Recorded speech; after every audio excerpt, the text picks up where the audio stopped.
Pray reach me my fool's cap. I fear you sit upon it, madam. 'Tis under the cushion. I'll put it on. Bless me, have you had it upon your head this half hour? There, then let it stay, with a farra-diddle-dee and a farra-diddle-dee and a high-dum-die-dum fiddle-dee-dum see. And now, madam, we may venture, I hope, to go a little on. Is that your way of saying, welcome to episode 7 of this Close Readings podcast on satire for the London Review of Books? It is. I'm Claire Bucknell and you're Colin Burrow and we're still fellows of all sorts. It's my way of saying all of that, yeah. And it's a new departure for us today, Claire. Every episode is a new departure, Colin. Of course that's true, but today we're going to talk about a satirical novel, which is a first for us. The Life and Opinions of Tristram Shandy by Laurence Sterne, which began to be published in instalments in 1759 and was never quite finished, or was it? Well, and perhaps it was not really finishable, and that's part of its point, as we'll see. So I'd like to begin with a challenge to you, Claire, which is summarise the plot of Tristram Shandy in less than a minute. Okay, Tick, so tick, tick. there's this man. No, you have to begin at the very beginning, and you've got to get him born first. Okay, fine. Well, Tristram Shandy was conceived between the first Sunday and the first Monday of March, 1718, which, for discerning listeners, makes him a Pisces. Tristram knows that, and Tristram is our narrator throughout, although obviously he wasn't there to witness his own conception. He knows that because on the first Sunday of every month, his parents did two things regular as clockwork. His father, Walter Shandy, would wind the clock, and his parents would have sex. And that gives rise to Tristram's first of many tragedies, since during the act of his conception his mother cries out, "Pray, my dear," quoth my mother, "have you not forgot to wind up the clock?" "Good God!" cried my father, making an exclamation, but taking care to moderate his voice at the same time. "Did ever woman, since the creation of the world, interrupt a man with such a silly question?" So as you might have been able to tell there, the interruption occurs at the climax of their monthly tryst, with the result that Mr. Shandy's vital spirits, quote unquote, which should have been transmitted in all their native vigour to his son, are dispersed. And poor old Tristram's disasters just continue to pile up from there, don't they? I mean, Tristram's father, Walter, is a man of decided philosophical views. Yeah, one thing he believes is that pressure on the skull during birth diminishes the mental faculties of the child. So during Tristram's birth... Which takes up the first 3 volumes of the original 9-volume edition. Yes. A very high-tech male obstetrician is summoned called Dr. Slop, but he cuts his hand as a result of a series of unparaphrasably unfortunate incidents, so he's unable to deliver Tristram breech and thereby avoid pressure on the baby's head. And he botches the use of his forceps, which then crush the infant Tristram's nose. And this is another source of great panic for Walter, Tristram's dad, who believes that shortcomings in the nose department are a source of disaster for any man. Nose, eh? Yes, nose. Sterne, and I will be, is emphatic throughout the novel that nose just means nose, Of course. And not anything else. And he says, or Tristram says, "For by the word nose, throughout all this long chapter of noses, and in every other part of my work where the word nose occurs, I declare that by that word I mean a nose, and nothing more or less." And we should note here that in the 18th century, noses were really top-drawer sources of innuendo because they could signify filth 2 ways. You know, they stuck out perpendicularly, like another body part we could mention. But syphilis sufferers were often instantly recognisable by their flat, collapsed noses. So syphilis really was as plain as the nose on your face, and that led to a lot of hilarious no-nose jokes. And there's one anonymous satirist who quoted in a excellent piece by you on syphilis in the LRB. You take all these hard jobs on so the rest of us don't have to do them.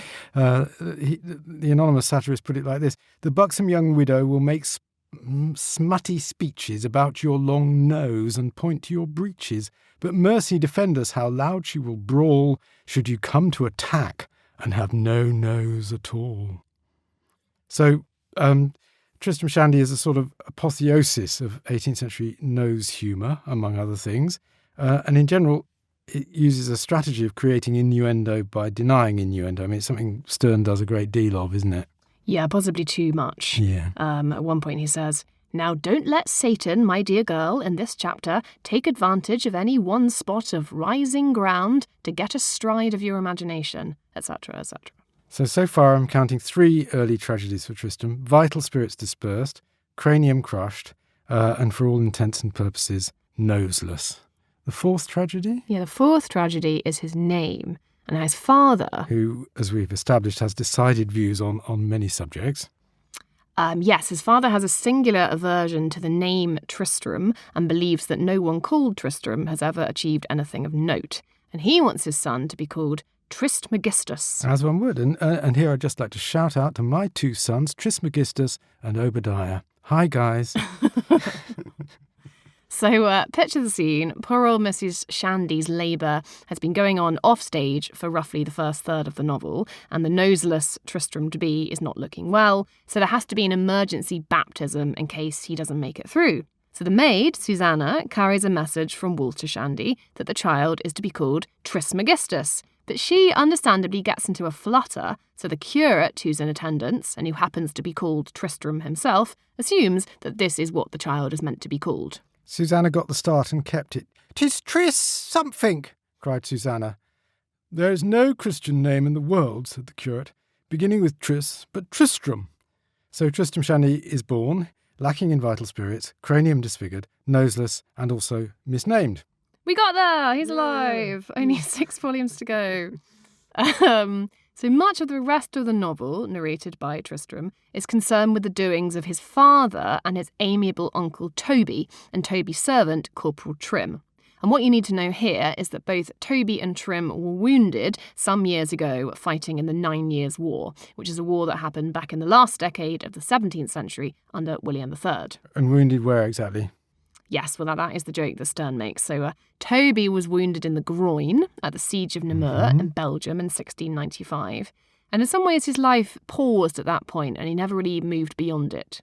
And these days, he and his faithful servant Trim spend their time building models of the fortifications of various historical and recent European sieges. So they're like two old buffers obsessed with model train sets. I really like the idea of buffers in the context of train sets. I think it's a good one. And the model siege obsession is what Sterne calls Toby's hobby horse. And the idea of a hobby horse, meaning a favourite pursuit or preoccupation, seems to date from the 17th century. But Sterne, I think we could safely say, makes it his own and runs with it, or indeed gallops with it, or canters with it throughout the novel. Have not the wisest of men in all ages, not excepting Solomon himself, have they not had their hobby horses, their running horses, their coins and their cockle shells, their drums and their trumpets, their fiddles, their pallets, their maggots and their butterflies? And so long as a man rides his hobby horse peaceably and quietly along the king's highway, and neither compels you or me to get up behind him, pray, sir, what have either you or I to do with it? Yeah, fair point.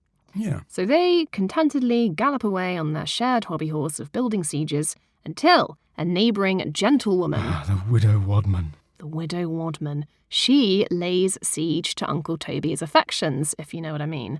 And for very good reasons, she wants to find out where exactly he was wounded. And he, of course, replies, at the Siege of Namur, and proceeds to show her on a map. Whereas she wants to know which part of the groin, because it will probably be relevant for the functioning of their relationship. And James Joyce, I think, stole that joke from Molly Bloom's soliloquy at the end of Ulysses, because Molly recalls confessing at one point, when I used to go to Father Corrigan, he touched me, Father, and what harm if he did? Where? And I said, on the canal bank, like a fool. But whereabouts on your person, my child? On the leg behind high up, was it? Yes, rather high up it was, where you sit down, yes. Apologies to all Irish listeners around the world. Thank goodness, I was going to have to say that otherwise. Yeah. So the potential marriage between the widow Wadman and Uncle Toby comes to nothing, and that's pretty much the end of the book. Though more or less the last word is given actually to the down-to-earth Mrs. Shandy. Lord, said my mother, what is all this story about? A cock and a bull, said Yorick, and one of the best of its kind I've ever heard. And Yorick is the village parson and a family friend. More about him later on. And the story ends that way because of a long final yarn about Walter Shandy's bull, who is, like most of the males in the book, found to be defective in the breeding department. So Tristram's life and opinions, you know, the title, what the novel is meant to be about, are continually being shunted to the edges and replaced by those of his father and uncle and the many problems of their procreative failures. Indeed, and I think that gives our listeners a very good sense of how completely and deliberately unsummarisable Tristram Shandy is, so very well done. It did take you a little bit more than a minute, but I'll give you some allowance for that. But what makes this strange novel a satire? I I mean, it is really different from the kinds of works we've been talking about so far, isn't it? Yes, we have seen quite a few satires that deal in types, so characters like Volpone the fox, who represent various kinds of vice, or the legalese poet Coscus in Donne's satires, who again is a recognisable London type of person. Tristram Shandy isn't like that. The people in it are presented as being entirely idiosyncratic, and their idiosyncrasies, and indeed those of the narrator, they are the substance of the novel and its satire. So you get things like Uncle Toby whistles the patriotic tune Lillibolero whenever he's agitated, and his main way of expressing emotion is to put his pipe down. And if you compare that with, say, Sir Fopling Fancy, the clue is in the name, in George Etheridge's Restoration play The Man of Mode, Fopling is a distillation of several hundred people, and the clue is in his name, whereas Corporal Trim... Who is Toby's servant. Yep, he is very much only Corporal Trim, with his own peculiar taste in hats. He has a Montero cap, which is a kind of Spanish hunting hat. I don't know if you've got one, Claire. I don't. No. And his own distinguishing knee wound he also has. Have you got one of those? Yeah. And that gives him jip from time to time. So he is a distinctive person rather than a type. So this is very much not the kind of urban, savage satire that we've been focusing on so far, the kind that seeks to categorise and condemn all the fools of the city. And actually the fact that it is not set in a city is part of what's interesting about it, I think. How so? Tell us more. Well, so Sterne was a provincial clergyman. He had a smallish living, that is a parish that he looked after, in Yorkshire. So he wasn't like Donne in the 1590s, bang in the middle of legal and literary London. And he wasn't like Rochester a century later, inside the court, overhearing, live the gossip about the king's mistresses. So do you think that geographical setting makes a difference to the way Sterne does satire? I mean, Tristram Shandy is set in sort of an upper gentry household, Shandy Hall, in the north of England, and it represents what goes on in that household in micro detail and often in excruciatingly slow motion, as we will discover. Yeah, so you get a lot about the precise layout of the house, its squeaking doors, its staircases, its sash windows. Oh, Claire, you forgot the unforgettable episode of the sash window in your summary. We're going to have to fill that in. We are. That is very remiss, because that is, in fact, the fifth of Tristram's tragedies. We must relate this sad tale to... Yeah, so when Tristram reaches the grand age of 5... So it's about the middle of the book. It's about book 5, yeah. The maid, Susanna, who really is the author of many misfortunes, tells him to lean out of the sash window to pee, but unfortunately poor old Trim has taken the window's lead weights away in order to melt them down into ordnance for his latest sage reconstruction. So the window comes down... Chop! Now, I once tried to open a sash window which had lost its weights, and they are heavy. And so that eye-watering episode, Sterne does make very funny, doesn't he? Yes, it does do terrible things to Tristram's lower regions. That's me being euphemistic again. This is Tristram. I was 5 years old. Susanna did not consider that nothing was well hung in our family. So slap came the sash down like lightning upon us. "Nothing is left," cried Susanna. "Nothing is left for me but to run to my country." Oh, Tristram, nothing is left, nothing is well hung. And in case anyone is wondering, well hung did mean what it means now in the 18th century and had done since the early 17th century at least. So the tragedy of the sash window leads Sterne to deploy one of several typographical features of which he is, I think, the unrivaled master. He uses the suggestive asterisk, or what he calls the aposiopetic break. An aposiopesis is a rhetorical figure in which you break off a speech under intense emotion. Each episode has its own rhetorical figure, and today's is aposiopesis. So that in a week's time or less, it was in everybody's mouth that poor Master Shandy, asterisk, asterisk, asterisk, asterisk, asterisk, entirely. And Fame, who loves to double everything, in 3 days more, had sworn positively she saw it, and all the world as usual gave credit to her evidence that the nursery window had not only asterisk, asterisk, asterisk, asterisk, asterisk, but that asterisk, asterisk, asterisk, asterisk, asterisk, asterisk, asterisk also. Thanks for listening to this extract from On Satire, a close reading series from the London Review of Books.